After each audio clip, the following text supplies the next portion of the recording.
Ladies and gentlemen, sit back and enjoy Mega Meeple.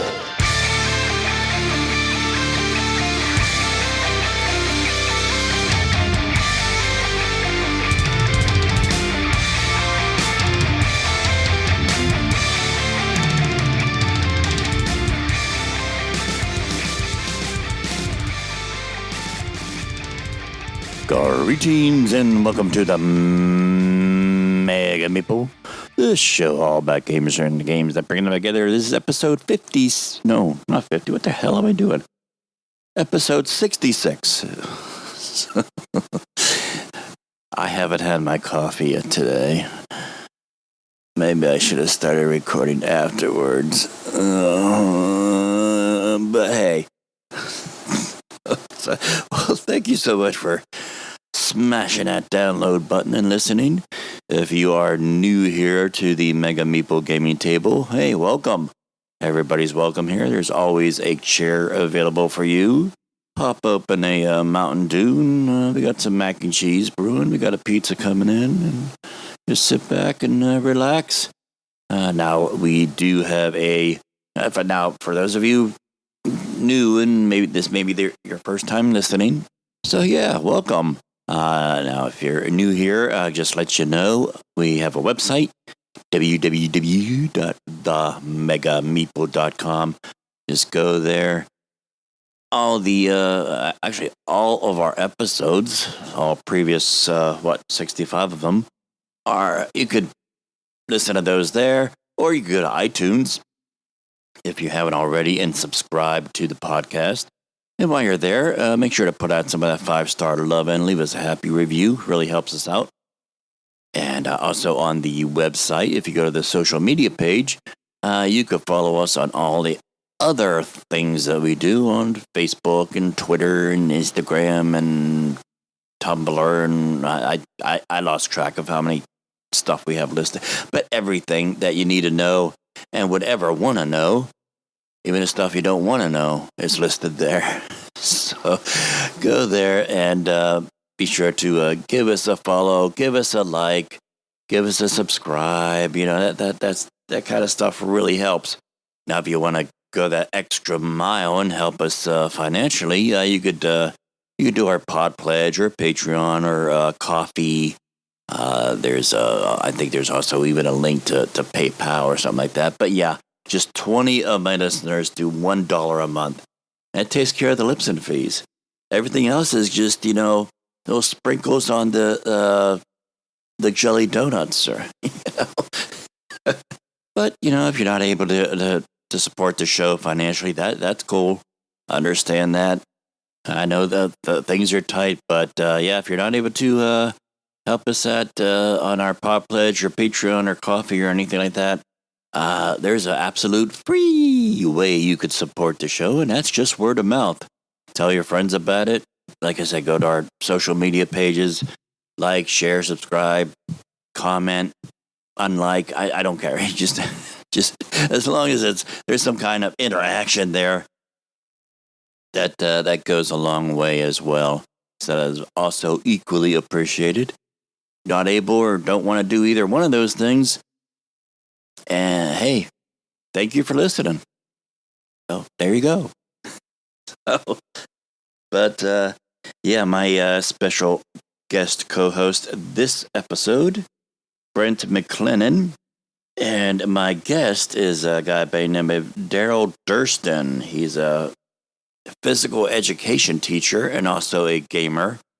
There's an article a few months ago back in Geek and Sundry, and I'll put a link to that article in the show notes of this episode, where he basically incorporates board games into his PE classes. And he's actually won quite a few awards as best teacher or the kid's favorite teacher. I mean, he's going to talk more about that in the interview. Now, just by way of just some housekeeping here, I'm taking a break. Well, not so much a break or a vacation or anything. I'm going to be doing some house sitting and some cat fur babysitting for some friends of mine who's going to visit some family in Texas. So I'm going to be there for about 2 weeks. So I'm just going to take that time to, hey, catch up on my guitar playing and my podcasts and my audio books and all the 50 podcast episodes that I've yet to listen to of other content creators. Binge watch, stream, Netflix and Shudder. Just kind of relax. Spend some time playing some solo games, playing with the kiddies, and just making sure the house doesn't burn down. So I'm gonna pretty much just decompress during that time, and I will be back on the weekend of September 15 and 16. So, without any further ado, let's get on to our co-host and guest this episode.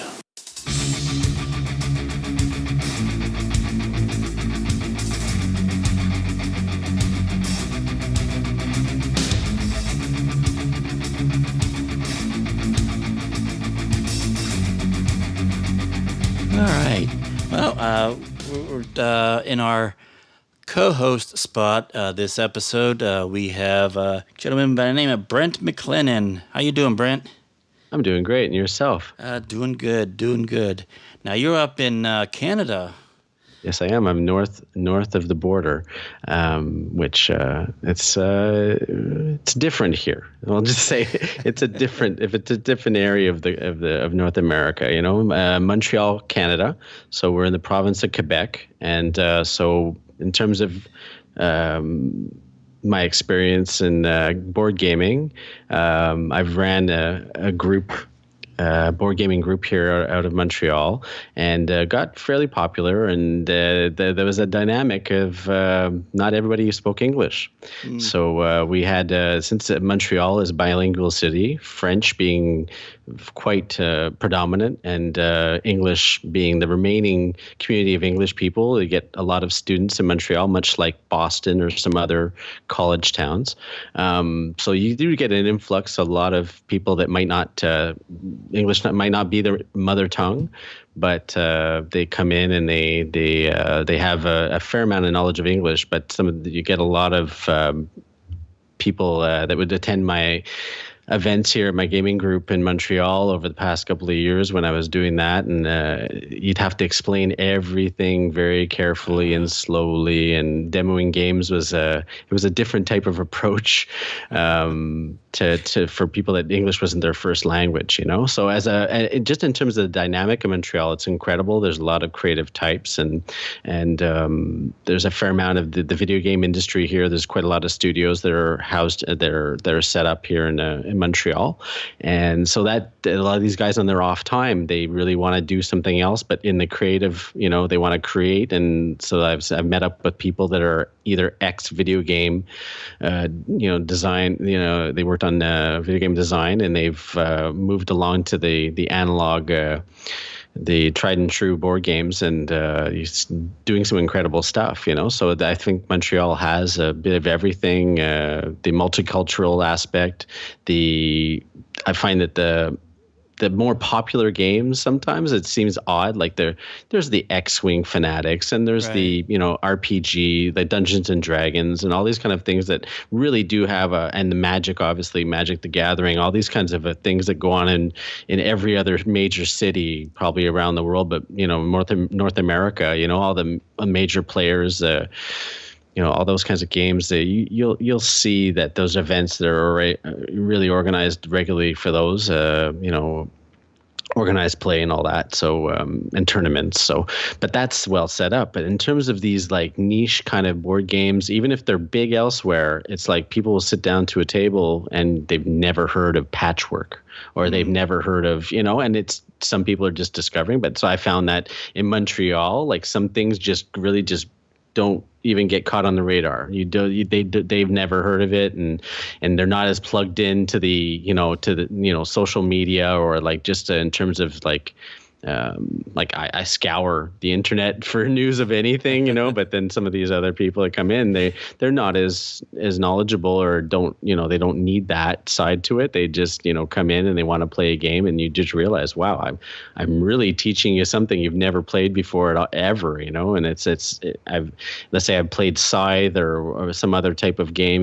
that's really, beautiful to look at. So the first attraction, was like, wow, that looks really neat, so that's it for me in Montreal. I find that you have to really gauge yourself when you're going in to either teach a game, or if you're getting together with friends that aren't necessarily 100%, they're not game fanatics, then you have to be careful not to steamroll them a bit, it's a lot to absorb, but I think Montreal has a lot of things going for it. And in terms of for me, I really was happy to be a bit of I was explaining to you earlier there that when we were speaking before we started up, that to be a bit of an ambassador, I'm not a perfect teacher, but I think in terms of just promoting the hobby and all that, I just find that it brings such great people together. And in Montreal, where there's a bit of like linguistic division, like there's people that aren't always on the same page, and there's a bit of politics and things in here that maybe people don't know about outside of Montreal. But so it's fun that we can just sit down, forget about all the BS, any kind of stuff like that, and we can really just play something that they've never tried. And for me, I'm happy to share, so that's my role in Montreal. Before, the past year, I've been considering, what about content creation, so we were talking about that as well. I think that content creation is really admirable. I think that it takes a lot of patience, takes hard work, and I've been doing that with the board gaming group, and that's it. And I have a fair amount of experience, technical experience for audio and all that. So I think that it's like editing and producing just through my day job and stuff. So I think it was really neat to think about applying those talents and my passion for board gaming. So cool. Yeah, I know. I had to kind of re-educate myself as far as the particulars of just the technical aspect of things, because back in my 20-some years ago, I'm still a musician. I'm playing bass, learn how to play guitar now and stuff like that. But I had put together little fork. I got a 4-track recorder and some guitars and amps and stuff like. And me and my friend we're gonna join a band. We're gonna form a band and it's like we're gonna make millions of dollars. We're gonna be famous and that type of thing. But back then, my whole experience with actually just recording stuff, albeit music, was a little Tascam 4-track. Yeah, and use those myself. Yeah, just bouncing tracks from one track to the other and try to get 6 or 8 tracks out of a 4-tracker. And then, so it was like, okay, well, now, fast forward maybe like 2 or so years ago, I was like, okay, now I got to figure out what the whole thing about podcasting, and then just not just podcasting, just computer-based recording and editing and all the DAWs and all the different mics and stuff. So it's like, trial and error and a lot of reading and. Well, I'm. If ever we can talk off air about this, but I'm an Ableton Live fanatic, and that's for me as I do a bit of a hobby musician, whatever, but I'm self-taught and all that. So all the technical stuff, like you're saying, it's like it's an everyday struggle. They put out a new tool, you have to learn the new tool, right? Or if you want things to sound a bit better, you get that little. Now they have VSTs, you have like effects you can put on, and they're just like it's a little bit of software, and it'll give you that little sheen or that little bit of something like for compression or limiting, or you want to emulate. Anyway, it's off the topic of board games, but if you want to talk shop for recording, it's like there's so much out there, and it's great that the access to tools, the access to software, and a lot of it, mind-blowingly for me, it's like what I spent back in the day now my budget is mostly, family and board games. Mm-hmm.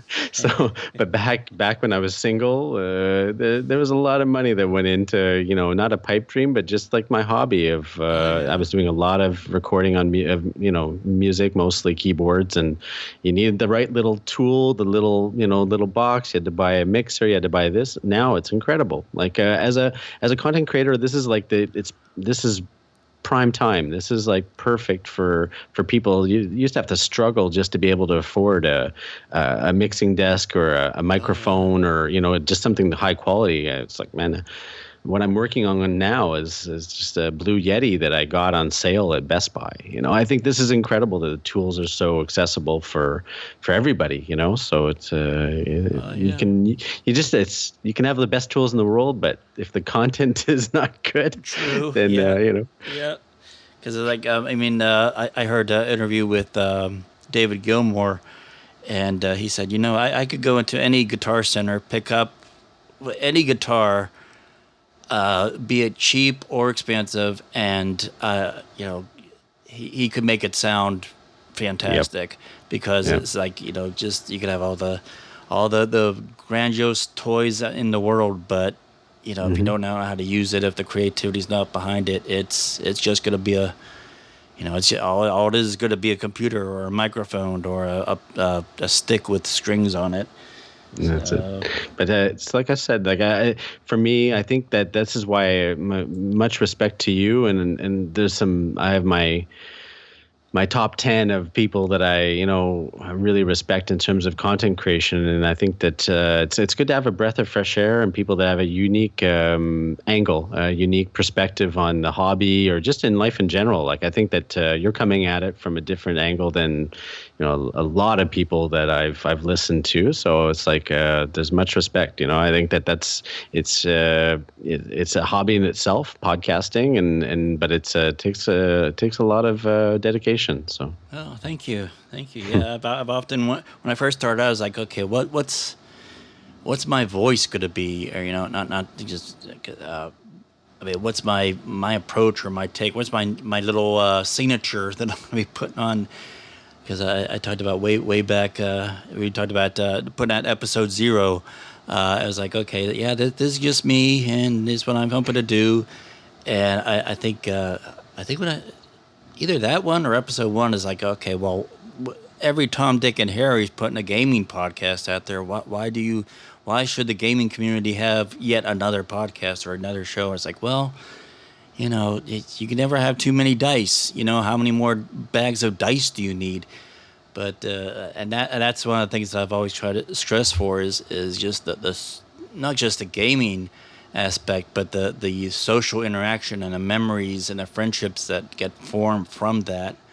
Mm-hmm. And that's why my one episode, crap gets real. I talked. It was like, this is what gaming means to me, and this is why it's so important. But, and too, that honest approach, like recently in the news, there's been a lot of stuff, and it's like fake news or this, that, and all the media, and how things get from when they happen to us hearing about it. That whole approach, like just broadcasting and the media machine and everything, just in terms of not even, steering clear of board games. Board games is like, it's a little paradise where majority of the time that you don't hear any trash, you don't hear much, there's little things that come out in the news for board games that you might be like, oh, maybe about Kickstarter or maybe about certain big mega publishers.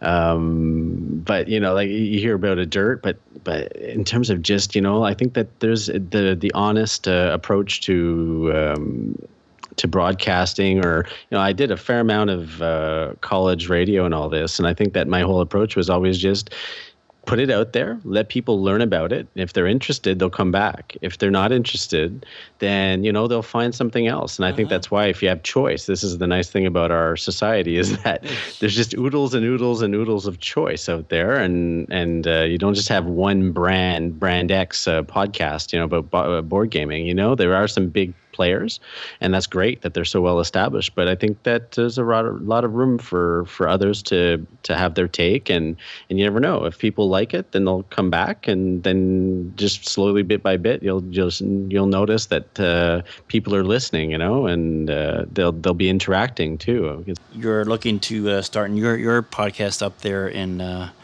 Canada. Do you have a game? You have a name for it, or a working name for it, or? Yeah. It's funny enough. Early on, I had the name for it. Then and I knew more or less what the approach, the angle was going to be. But it was, like I said, finding collaborators, finding people to work with. So it's not just me. Like, I'm happy it's me and a microphone right now, because I just did a test and I was like, well, maybe I'll do it through YouTube, And I think that me, my bald head, and I don't know if we can sympathize between the two of us. Me and my bald head, just talking alone out to the to the internet. In terms of podcasting, my approach, I had a name in mind of cardboard therapy. And it sounds funny in a way. It sounds like, okay, well, cardboard, a lot of the components in games are made out of cardboard. Right. And paper industries they're happy that the board game revolution is on, because they're printing again, magazines are down, but board games are up. But so I thought cardboard, okay. And then therapy was that, for me, a lot of what the getting together for board gaming it is its own type of therapy. Its own, the face-to-face interaction, the feelings you get. Like, you'll play a game, maybe you play a very, very dry Euro, and your brain is going to get worked on. So that's one type of cognitive, or it's working on the mathy side of your brain. And so that's one kind of way to massage your brain. And then you've got very casual or very social type games. And that kind of evokes another feeling or other types of emotions. So not to get too touchy-feely or too emotional, too much into the emotions. And it's not just going to be, we're not going to be crying in beers and stuff. And, I had such a good time playing Twilight Imperium. But I think that side of it, not just the critical analysis, but how does it make you feel? Like, when you play this game, what's the reaction you had? And the same thing happens in terms of, like, when you look at films and music and different types of culture. I think board games are getting up there in terms of what they provide society, is that there is that, okay, well, you sit down and wow, that game almost told a story, if you play, RPGs is a bit more direct, role-playing games is more direct, that you are playing out a story. But then if you're playing, think of another example, I'm always going back to Scythe or something like that, but you can almost sit there, and if you scripted it, a lot of these games would just play out like a really fun adventure, and to like the fact that there's this interaction, you don't, get that kind of interaction between people, in some cases strangers. I think that side of it is that here's people that, in some cases, not all cases, I won't talk about the bookish, very shy gamers that they're not used to interacting, but in terms of just people that haven't played a lot of games with people and find themselves into a gaming group, or go to their weekly at a weekly night at a local game shop or something like this. It's like you're meeting up with strangers, you're having really decent interactions. So it's therapy in itself. In my gaming group, I was describing, I've had situations where people came in and, man, this is great. They get to interact with people, and maybe their jobs are very, they work on their own, or they working remotely, or they don't necessarily have a lot of interactions during their weeks. And when they get a chance and they're around a table playing board games, it really, it's a good experience. It's a positive experience for the most part. So I think, like, that side of it, cardboard therapy, and it for me, it's a philosophy kind of, but it's also kind of my approach is that I'm competitive, but when I play games, but I'm not to the point where it's the only thing. So I think that when playing board games, I've more often than not said that was quite an experience. It's Yeah, maybe somebody won, someone lost, and I was 1 point short or something like this, and maybe you might want to analyze how you did and do better next time. But just in terms of the experience, there's not much like it. It's pretty unique. Definitely. You could do so much on video games. I mean, it's incredible that people could play a video game and be competing with and talking with someone halfway across the planet. Been there, done that. Yeah. Yeah, but there's something, especially people that are working in a cubicle all day and all they're seeing is a computer screen, or somebody that spends pretty much all their time indoors, and they're really getting outside just to be able to meet with people, play a game, and just getting together with a common interest. Common hobby, and then just having things just sort of blossom from there, I guess. So, yeah. And I've met quite a few. All of my newer friends have been as a result of meeting people through games, through gaming groups, and it's like, well, we are having, even if we have an established group that's meeting on a certain night, it's like then all of a sudden one of them will say, hey, could I my coworker wants to come, she's interested, or my neighbor wants to come, can I invite them? Yeah, sure. And then there, bam, that's one more potential friend coming in, and just your social circles just expand from there. Yeah, it's the way that you cross paths with people, and that maybe you might not see them often enough, and in a way that, and the board gaming, when you do get together, it's something special. It's remarkable. You can have not seen someone for a couple of months or something like that, and you sit down, you start playing something, whatever, even if it's a new game or something that you haven't played, it's just the connections just kind of reestablish themselves, and I think that's the one thing that I could say. It's a good basis for a relationship that, let's say it's not, maybe you're not close friends with some of the people that you'd be seeing at gaming events, but it is a special connection, there is the competitive side, but I think, like I was saying, that a lot of people are in it for the experience and not so much,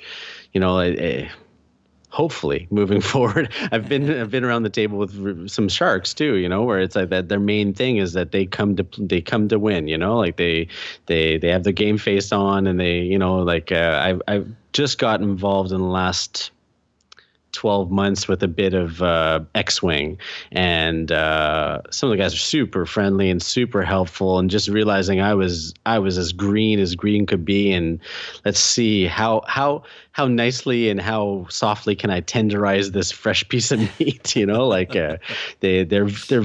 a lot of them are very, very helpful. It's like, hey, do you want to borrow something? Do you want to, and they give you tips afterwards or something. And I was like, well, not all the time you're going to see that.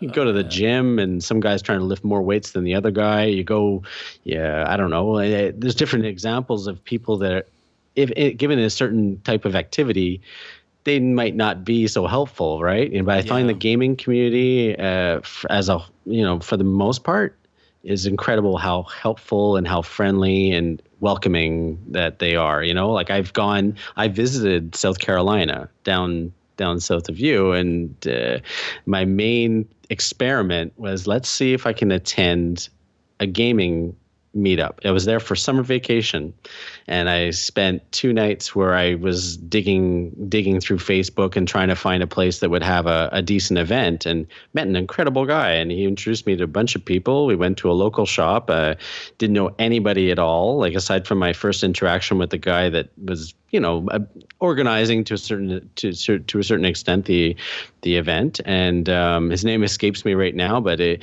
was really nice. It's like I visited a city, had no idea of the gaming community there, sat down, played Letters from Whitechapel. That was the one thing I'll remember, is that I like Sherlock. I like Sherlock Holmes. I like the old days of playing Scotland Yard. And I was like, they introduced me to a game I'd never played before. And I was like, well, cool. And it's my first chance to see X-Wing, and also Dice Masters was huge.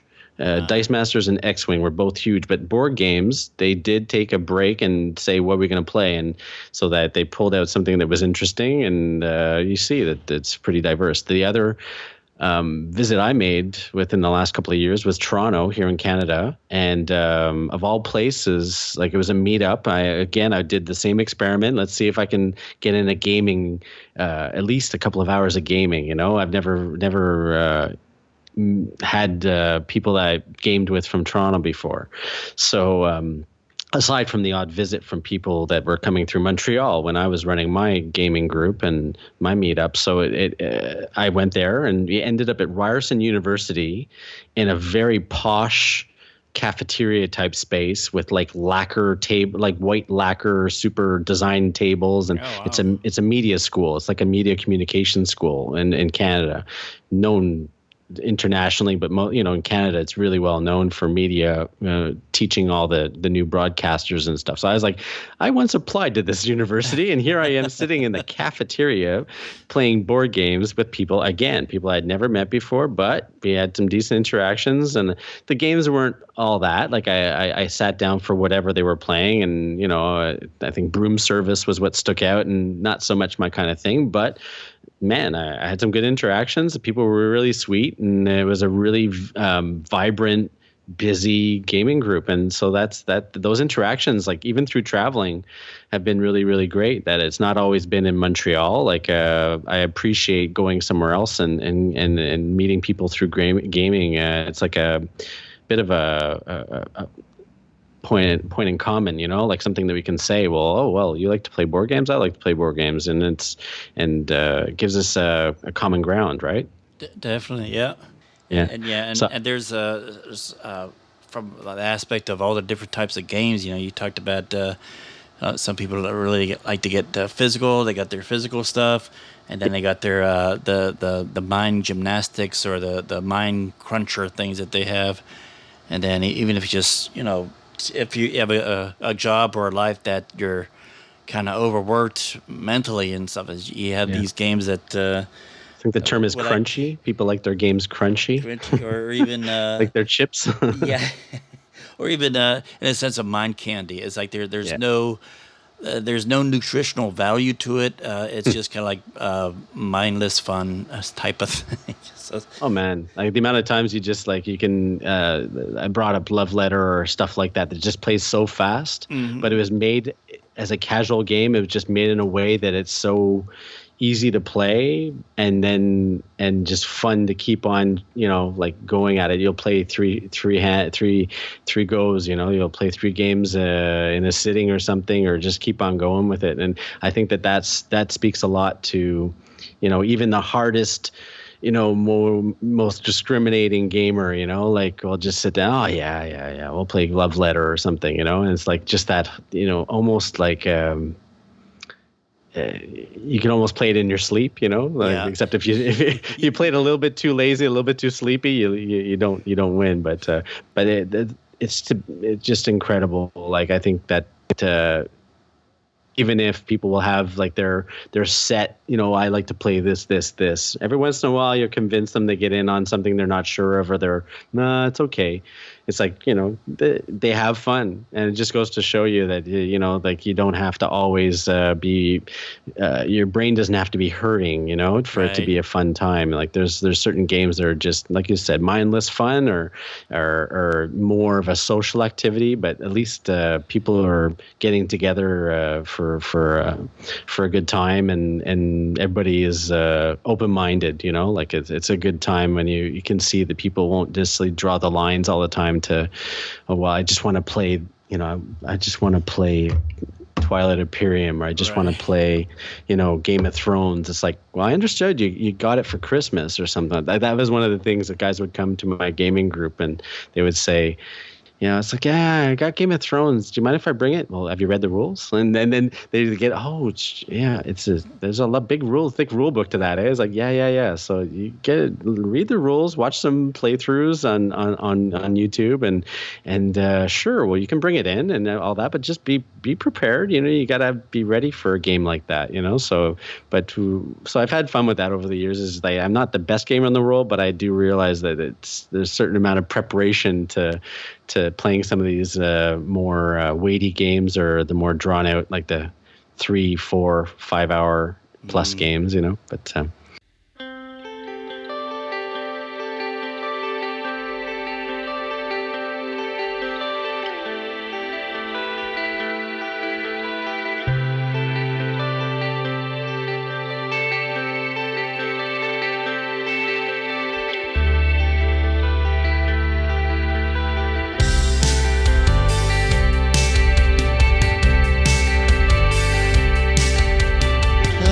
welcome back to the Mega Meeple. Now, if you've listened to the podcast in any amount of time, we usually have game designers and creators and fellow content creators, but we're going to go off a script here for a little bit. I have something unique today, and we actually have Daryl Durston. How you doing, Daryl? I'm doing well, thank you. Good to talk to you. Oh, glad to have you on. Now, I came across you and your story in an article at Geek and Sundry, and we'll have a link to that article in the show notes of this episode. But you are a PE teacher, correct? Correct. Yeah, I'm a PE teacher for elementary PE, and I've been teaching that for about I'd say 5 years. Okay. All right. Well, tell us a little bit about your background as far as gaming. How'd you get into gaming, and what is it about gaming that interests you? So I'd always been into games in general, whether video games or board games, as a child, and as I grew up, just kept on doing it. But I didn't get into the actual board game hobby not until I'd say around 2000, maybe 2009 or so, and then gradually from there, just got more and more into board games, and was really into it around 2011 when I, started making sure I started buying pre-ordered games and whatnot. So I would say 2011 was like the actual point where I started getting into the gaming hobby. From there. All righty. Now, usually when, at least my experience, doing board games, it's like you see a lot of people just very sedentary, sitting down, not doing a lot of they're exercising their brain, but not doing too well on their bodies. Yeah. But you had come up with a really unique and fascinating way of bridging those two things between board games and physical education. How did you come up with the idea of bridging those two things? First start off with, I first started doing PE just the basic way where you go out there, you teach the kids the basic, mechanics of either throwing or kicking, and then get into the actual game, whatever it be, whether it's be soccer or even just a miniature game of softball or whatever it is. And I noticed a lot of kids they enjoyed it, but they didn't really care too much about it, because a lot of kids just aren't interested in sport, like team sports or anything like that, or just exercise in general. So I just had to think about it more and thought about that I always enjoyed board games, and I still enjoy board games. So I figured, why not try and make a board game that I have, or a card game first, and turn it into a PE activity and see if the kids enjoy that more than just the basics, what most people think of when they hear physical education and think, oh, they're going to learn how to, hit a ball with a bat. So the first game actually start off with was actually Uno. So I started off with Uno, a pretty simple game with that, and the kids took off with it and they enjoyed it a lot. So from there, I was like, I need to develop more PE games from the board games that I own. So that's how it started. Oh, wow. Okay. So the kids took to it pretty well? Yeah, they, I I guess surprisingly, because of course I didn't know how they were going to take it, but I pretty much used Uno the way it's done, where the team, or the person, once they have one left, they call it Uno, whatever, and then once they have 0 cards, they win. So the way I did it for PE was same thing, but in this way, there's a team of, let's say, 5 kids on one team. Then there's another team with 5 kids, and so on. Say there's 6 teams, and if one student, let's say it's a student's turn, and they get a red 8. Well, they have to take the red 8 card to the red cone, perform whatever exercise that it is at that time. Let's say it's jumping jacks. So they would take the red card to the red cone, do 8 jumping jacks, and then drop off the card into someone else's team's bowl, because each team has their own bowl in front of them. Uh-huh. And so they're trying to do that. So they go do the jumping jacks, drop off the card, go back to their team. Then the next kid, when they get a high five, would take their next card out from their bowl and perform it. The first team to get rid of all their cards win. What happens?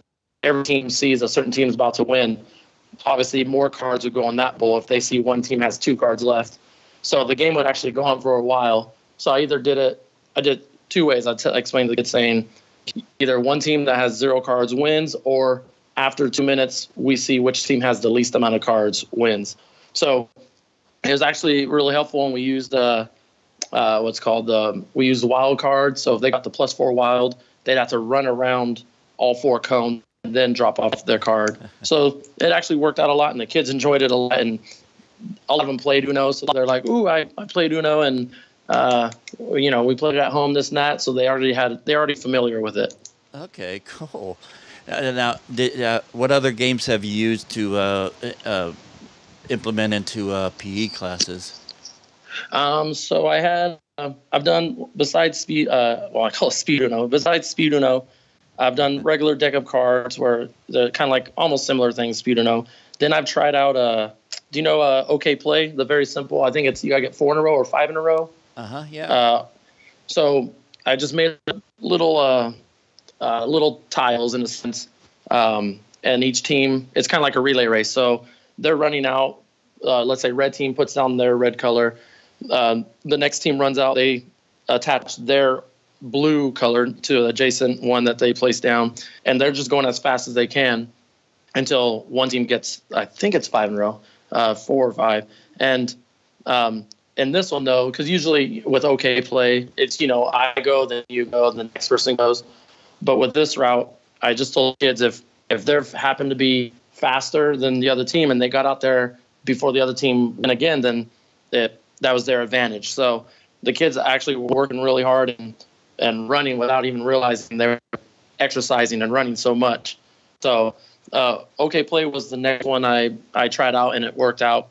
Then I used kind of like Scrabble, where the kids are running on the basketball court, but each team has their own lane of letters. So then I mark it up with chalk. So let's say my team has letters in front of me that's A, T, I, just different letters. The other team next to us has the same letters, and then I would give the word, and they have to spell it out by dropping the beanbag off in the correct order to spell it out. So if the word was tricep, well, the first kid would have to run out, drop it off the beanbag on T, run back, high five the next kid. Next kid picks it up, puts it on an R, and so on until it's spelt out.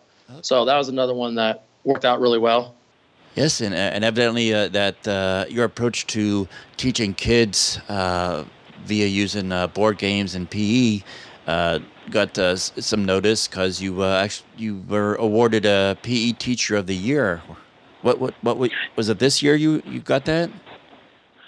Yeah, it was actually May of 2017. I received it for my district for elementary PE Teacher of the Year. So yeah, I was acknowledged for that through the school district, through various peers and other people that, in a sense, like voted. So yeah, because of that, I was able to. I guess a lot of people took notice of the, different route I took to try and implement exercise and show that to kids. We could change exercises and make it fun. So yeah, I was nominated or picked for that in 2017. That's cool, and sounds like it's very well deserved, considering that you're taking your interest in board games and making a positive impact, especially in children's lives. So, Yeah. kudos to you, and we salute you, and that's why I wanted to have you on the show, because I've never heard of this take on board games before, and I thought it was really unique and really positive. So that's what I wanted to. So thank you so much for being on the show and telling us about that. Awesome. Yeah. Thanks for having me. Enjoy it, and hopefully I'll have more games down the road. Okay. Yeah. Yeah. Now, have some of your students actually taken sort of like the reverse path and taken some of the things that they played in PE and wanted to start playing those board games at home?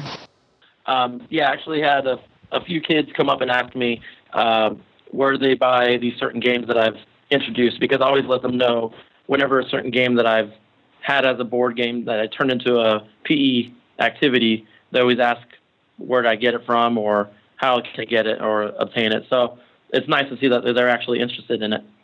Well, Daryl, thank you so much for everything you do, both in PE class and for board game community. I know. I wish, as when I was a kid, I wish I had a teacher like you, because I wasn't very, I don't know, athletic or very coordinated. So, but yeah, I could see where that your approach would just do wonders, even for kids, regardless of whether how athletic or physically fit they are. They could all participate and have fun doing so. So exactly. So congratulations to you, and you're teacher of the year, or PE teacher of the year, and well, very well deserved. So thank you. I appreciate it. Yeah, thank you for having me. All right, thank you so much for listening. And as I said, I'm going to be away for about 2 weeks, but I will be back on the weekend of September 15 and 16. So make sure to check out the website. We're posting there. And if you haven't already, go over to iTunes and subscribe to the podcast, or go to your, whatever podcast player service you use and look us up. Most likely we'll be there, and subscribe. And that way you'll be notified when I come back to the mic. But I'll see you mid-September. We'll see you then at the gaming table.